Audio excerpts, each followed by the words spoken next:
Bueno, vamos a pasar a la palabra, al tiempo de la palabra de Dios. ¿Van a tener clase los niños? Pásenle a su clase, por favor. Este,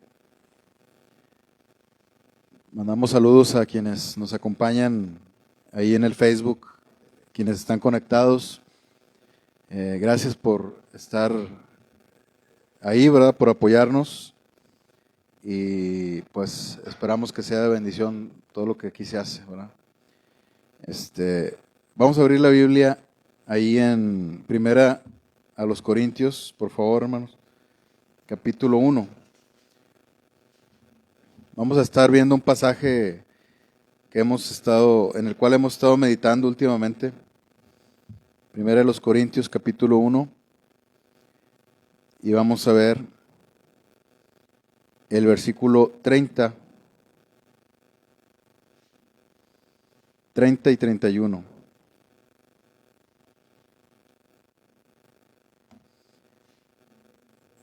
Primera de Corintios 1, 30 y 31. Sí.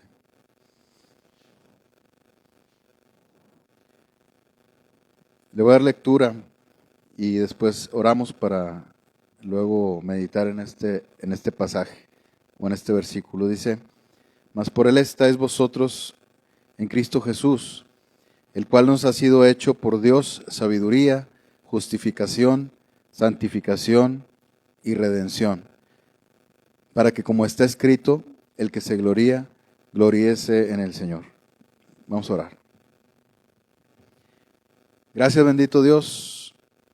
Gracias nuevamente, Señor, por esta oportunidad que nos das de estar aquí, Señor, en tu templo.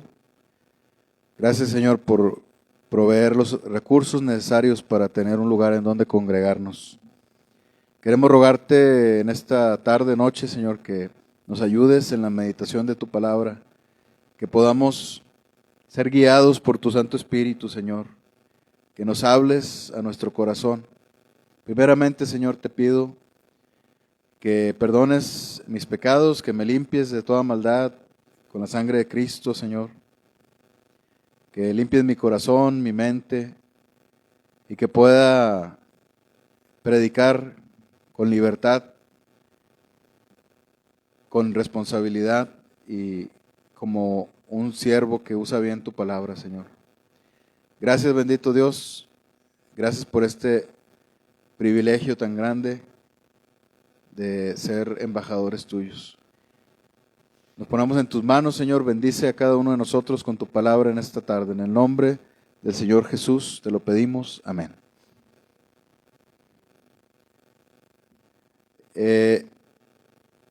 Las iglesias son un conjunto de personas que tienen una fe común, ¿verdad?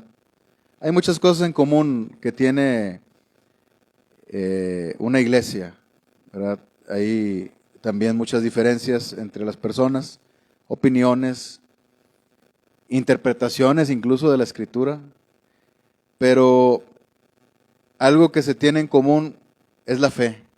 De hecho, todas las iglesias de Cristo tenemos la misma fe. No, en eso no varía o no debería variar. No podemos fijarnos en si una iglesia es mejor y otra es peor. Creo que eso no nos corresponde a nosotros. Aunque sí nos podemos dar cuenta de los problemas graves que había en la iglesia de los Corintios. Podemos ver cómo el apóstol Pablo escribe abundancia de exhortaciones, exhortación tras exhortación, aunque el apóstol Pablo también es justo. Él también no solo se dedica a regañarlos o amedrentarlos, ¿verdad? De hecho no los amedrenta, pero no se dedica él a estarlos exhortando solamente, sino que también los alienta, los felicita, les muestra su apoyo. Entonces, vemos aquí a un apóstol Pablo preocupado por una iglesia, molesto por algunas cosas también, hay que decirlo, ¿verdad? El apóstol Pablo también en ocasiones se molestaba, se enojaba, se indignaba, pero precisamente era el producto del amor que él le tenía a esa iglesia y a las demás también. Aunque en otras iglesias había más abundancia de consejo, más que de exhortación, más que de regaño, y en otras iglesias o en otras epístolas podemos ver que el apóstol Pablo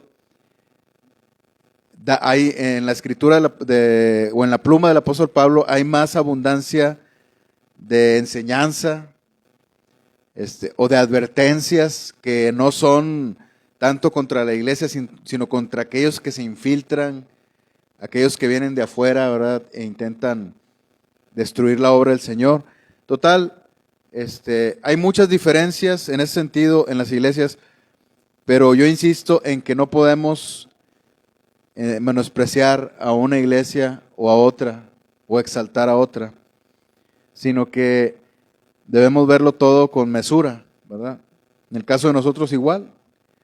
Tal vez haya iglesias que tengan menos defectos que nosotros o que esta iglesia, o podemos considerar que hay iglesias que tienen más defectos, ¿verdad? Si ponemos nuestros ojos en el hombre. Pero a fin de cuentas, todas las iglesias las compró el Señor. Todas las iglesias las compró el Señor y tienen en común la fe en aquel que se muestra o que se presenta ante nosotros como, tal vez uso mucho esa palabra, pero la verdad no encuentro otra.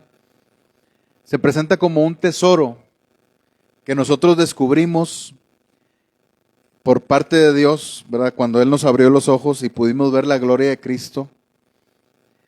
Y allí es donde nosotros podemos encontrar todo nuestro placer, toda nuestra alegría, nuestro gozo en el Señor. Allí es en Él en donde podemos encontrar todas las cosas que nosotros pudiéramos buscar.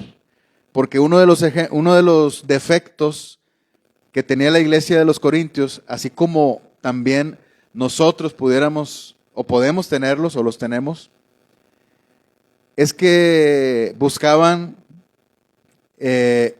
o exaltaban las cosas equivocadas. Buscaban lo del mundo, cuando el Señor Jesús tiene cosas mejores que eso. Aquí vemos que en este versículo el apóstol Pablo dice unos cuantos términos, ¿verdad?, que representan a la persona del Señor Jesús, cuando dice, el cual nos ha sido, ahí en el versículo 30, hecho por Dios sabiduría, justificación, santificación y redención.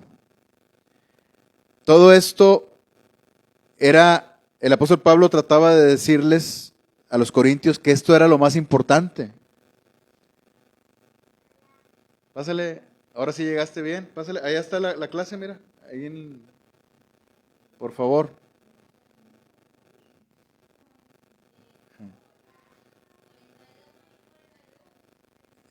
Ese niño, no me acuerdo cómo se llama, disculpen, Santiago se llama.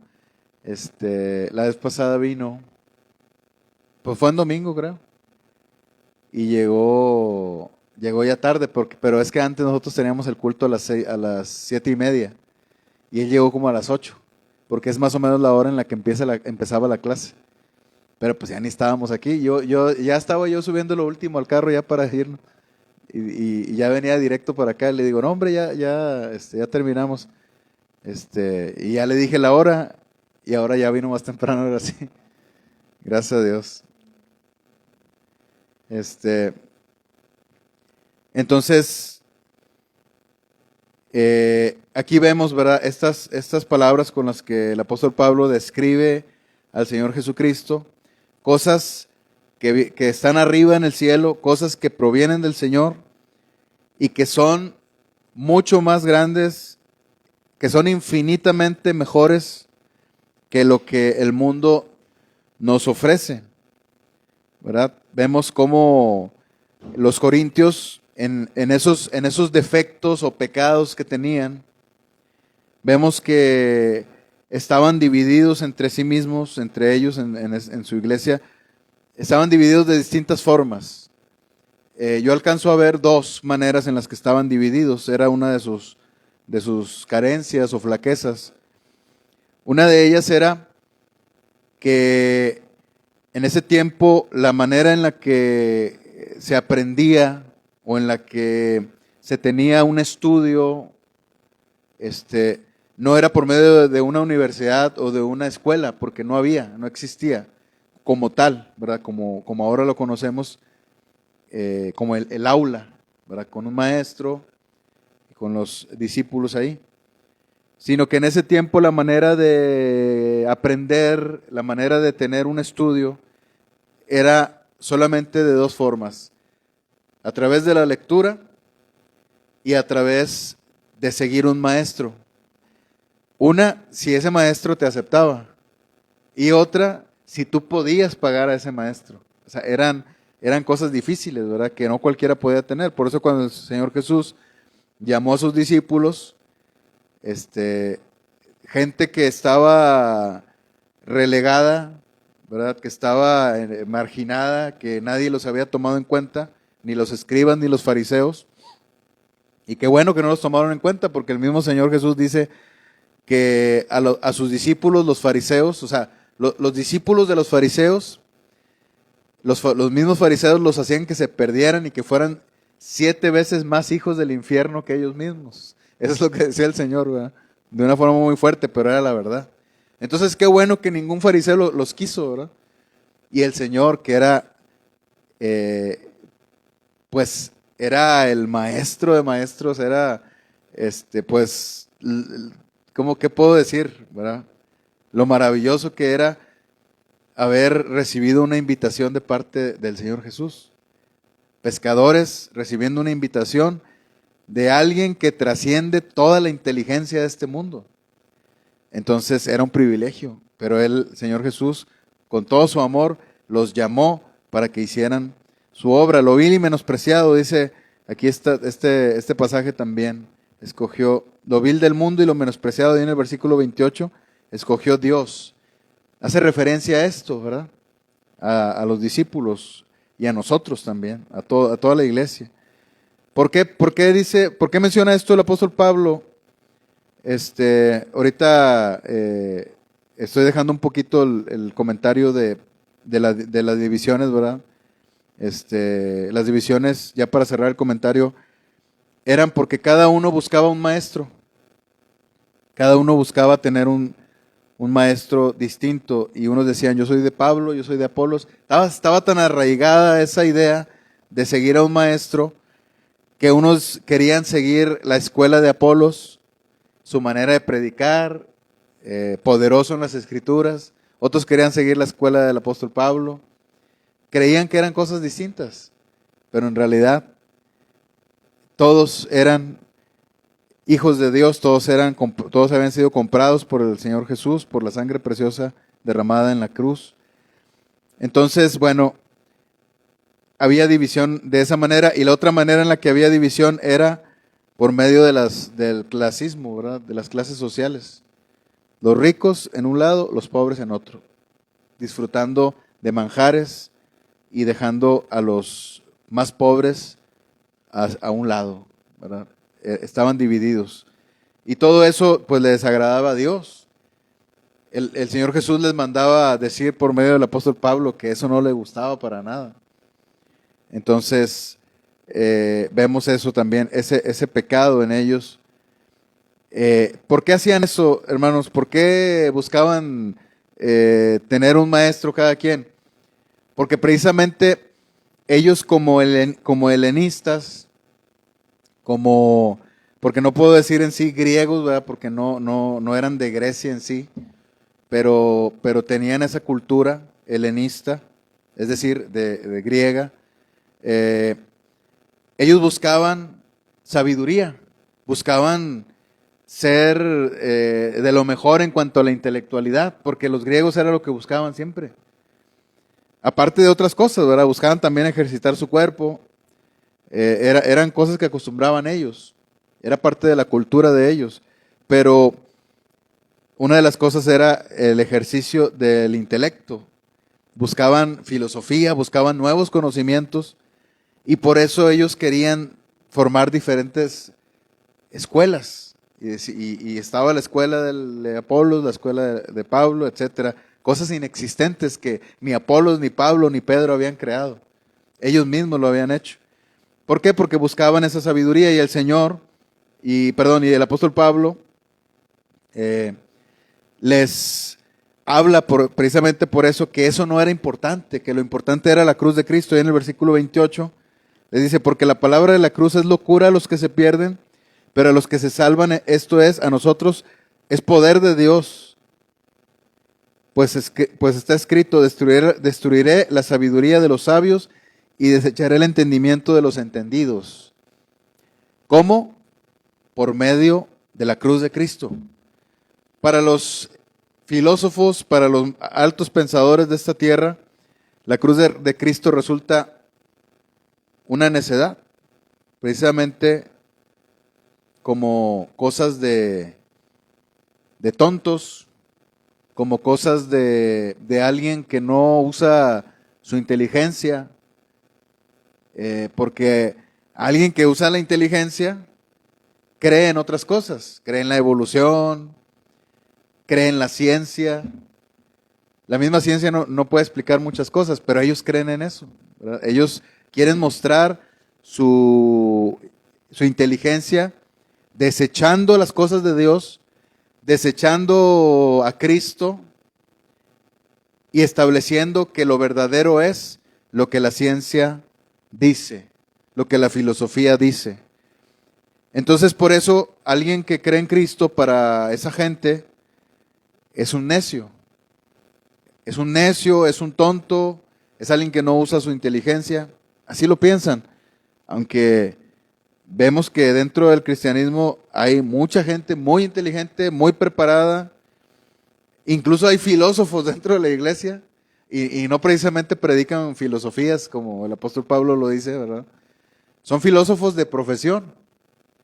Gente que estudió filosofía, que tienen doctorados en filosofía, que tienen una capacidad para debatir tremenda, tienen una, ¿cómo se dice? Apologética tremenda. O sea, discuten con otros filósofos y los humillan. No digo que eso sea bueno, a mí no me gusta andar en eso.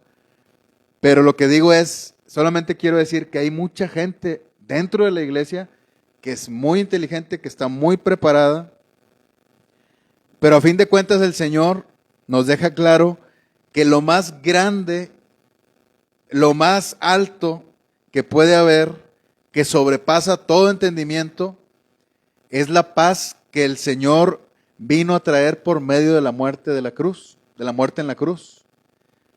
La paz para con Dios es la mejor paz que pueda tener una persona. Es una verdadera paz, no como la que el mundo da. Entonces, eso es mucho más alto. Una persona que entiende la ciencia, una persona que tiene doctorados en filosofía, no logra entender la cruz de Cristo. Porque para empezar piensa que es algo muy simple. Un hombre que fue clavado en la cruz por los pecados de la gente. Piensan que es algo muy sencillo, pero en realidad esto trasciende la inteligencia humana. Nadie puede explicarlo.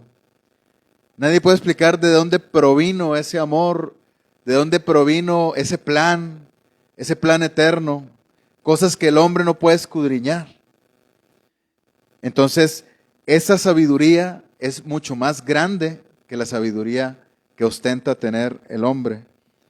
Entonces, por eso el apóstol Pablo les muestra la comparación, pone sobre la mesa dos cosas, las cosas que ellos buscan y las cosas que Dios les ofrece.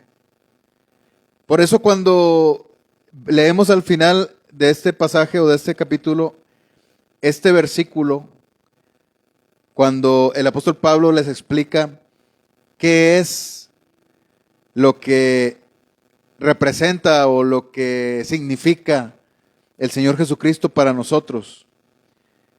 Les dice estas 4 palabras: sabiduría, justificación, santificación y redención.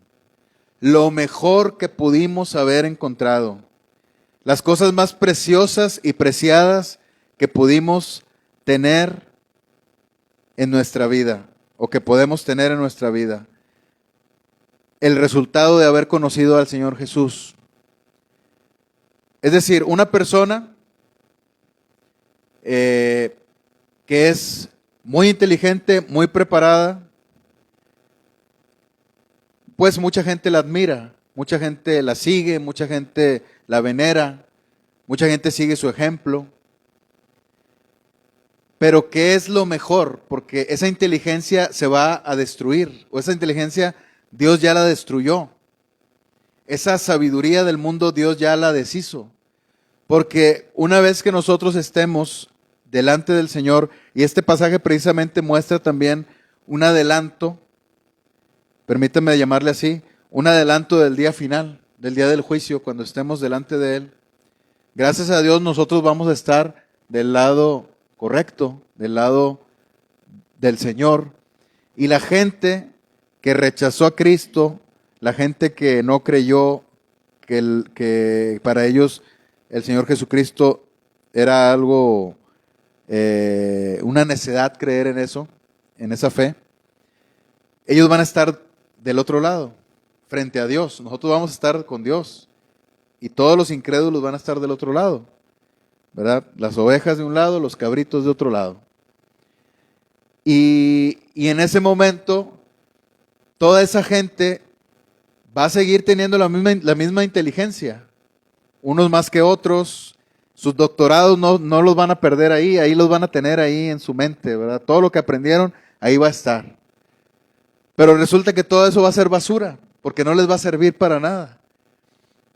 Y nosotros, que vamos a ser transformados, vamos a tener la mente de Cristo.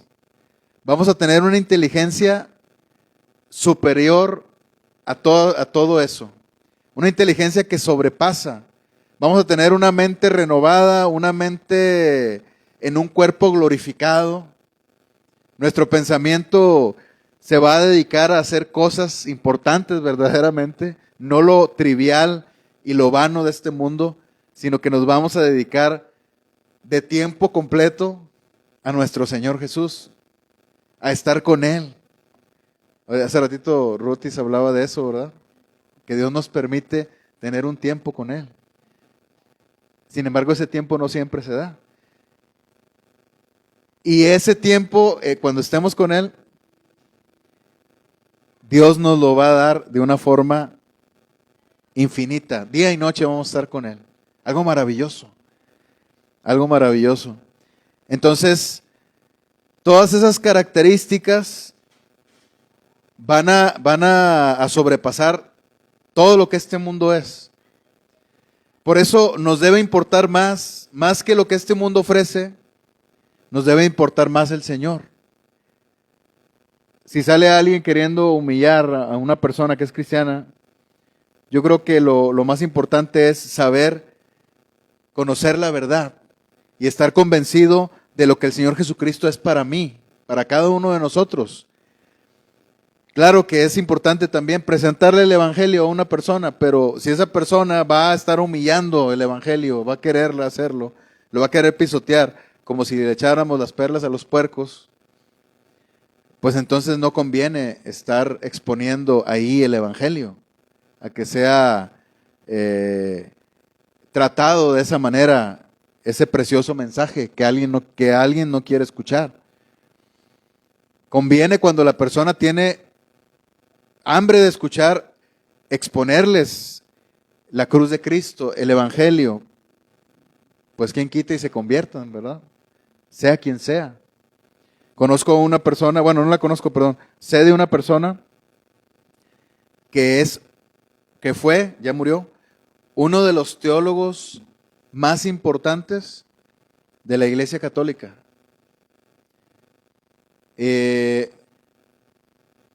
Normalmente es muy difícil que un sacerdote católico crea o se convierta, ¿verdad?, a Cristo de verdad, porque ya tienen tantas ideas en la cabeza, tantas cosas, ¿verdad?, acerca de lo que es o de lo que ellos piensan que es la religión de ellos, ¿verdad?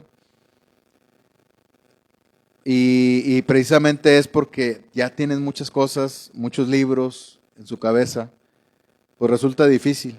Bueno, para Dios no hay imposibles. Este hombre era un teólogo reconocido de la Iglesia Católica, que escribió libros, etcétera, reconocimientos, tenía doctorados. Bueno, un día se encontró con un pastor que se llama Samuel Vila, también ya falleció, también intelectual. Y este Samuel Vila le habló de Cristo. Y este hombre, que se llamaba Francisco La Cueva, se abrió, ¿verdad?, a él lo escuchó. Obviamente no creo que no haya debatido, supongo que debatió. Pero luego se convenció tanto de la fe en Cristo que dejó todo eso, dejó la religión, renunció a su puesto, renunció a esa gloria y luego ahora se dedicó a servir al Señor. Ahora escribía libros para el Señor. Obviamente todo lo que escribía era bíblico completamente. Escribía libros de teología, ¿verdad?, escatología y muchas cosas que son útiles para los siervos de Dios. Entonces, una persona, ¿verdad?, puede tener mucha inteligencia, mucha sabiduría, pero lo que más importa es lo verdadero, lo que Dios quiere que conozcamos, la sabiduría que proviene de Dios, el que seamos justificados, porque dice aquí también justificación, es decir, que hayamos sido perdonados por nuestros pecados, que Dios nos haya encontrado justos cuando no lo éramos, pero lo fuimos o lo llegamos a ser porque el Señor Jesucristo tomó nuestro lugar, el justo por los injustos. La santificación también, la santificación actual, la que tenemos, ¿verdad? La santificación en Cristo. Somos santos delante de Dios, vistos así por Dios, pero también vamos a tener una santificación completa ya cuando estemos con Él. No va a haber pecado ni naturaleza pecaminosa que habite en nuestro cuerpo. Redención también, ¿verdad? El haber sido comprados después de haber tenido una vida de esclavitud, después de haber estado sirviendo al pecado. Dios nos dio la oportunidad de estar en las filas de la venta de esclavos y ahí se presentó en ese momento, ¿verdad?, el Señor Jesús diciendo que Él podía comprarnos, que Él podía pagar el precio por nosotros. Y el precio que Él pagó fue un precio muy alto, ¿verdad? La sangre que Él derramó en la cruz. ¿Cómo podemos decir que esto no es algo grande? Que esto no es algo importante. ¿Cómo podemos subestimar estas cosas tan preciosas que el Señor nos muestra en su palabra? Las subestima el que no las conoce. Alguien que ve un terreno, con este ejemplo termino, alguien que ve un terreno, simplemente así con el ejemplo que puso el Señor Jesús, ¿verdad? Si alguien encuentra un tesoro en un lugar, en algún terreno, lo que hace es volver a enterrarlo para que nadie lo vea. Luego vende todo lo que tiene y compra ese terreno donde está ese tesoro, ¿verdad? Entonces, una persona que no ve lo que hay ahí, no valora lo que ese tesoro contiene. Solamente ve tierra ahí en ese lugar. Pues no le importa comprar nada, no le importa hacer un esfuerzo por adquirir esa propiedad, porque para él no hay más que tierra ahí en ese lugar. Pero una persona que ha encontrado el tesoro valora y sabe que hay algo precioso ahí, tanto que entrega su vida completa para poder obtener ese tesoro. Entonces así de esa manera el Señor nos compró, nos adquirió con precio. Ahora somos de Él.